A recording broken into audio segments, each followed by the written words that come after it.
સમગ્ર રાજ્ય સહિત જૂનાગઢ જિલ્લામાં હાલ શિયાળાની ઋતુને લઈ ઠંડીની શરૂઆત થઈ ગઈ છે. ત્યારે કાતિલ ઠંડી સામે રક્ષણ મેળવવા લોકો ગરમ કપડાનો સહારો લઈ રહ્યા હોય તેવામાં જૂનાગઢના સક્કરબાગ પ્રાણી સંગ્રહાલય ખાતે પણ પ્રાણીઓ અને પક્ષીઓને ઠંડીથી રક્ષણ આપવા અનેક પ્રયાસો કરવામાં આવ્યા છે.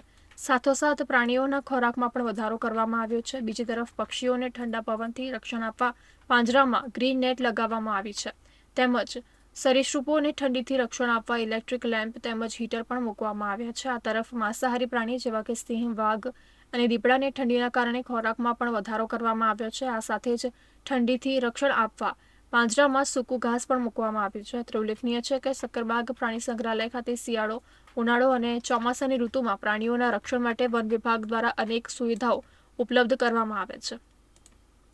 ખોરાક સામાન્ય રીતે જે પ્રાણીનું મેટાબોલિઝમ જે છે એ વધારે એક્ટિવ હોય છે અત્યારે, એટલે એમને ઠંડીના કારણે કેટલાક પ્રાણીઓમાં ખોરાકનો વધારો પણ કરવો યોગ્ય હોય છે. તો આ રીતે વિશેષ પક્ષીઓ છે તો એમાં અમુક જે સીડ્સ છે, સનફ્લાવર સીડ્સ છે કે પમ્પકિન સીડ્સ છે, મેલન સીડ્સ છે, એવું બધું પણ આપણે ઉમેરો કરતા હોઈએ છીએ.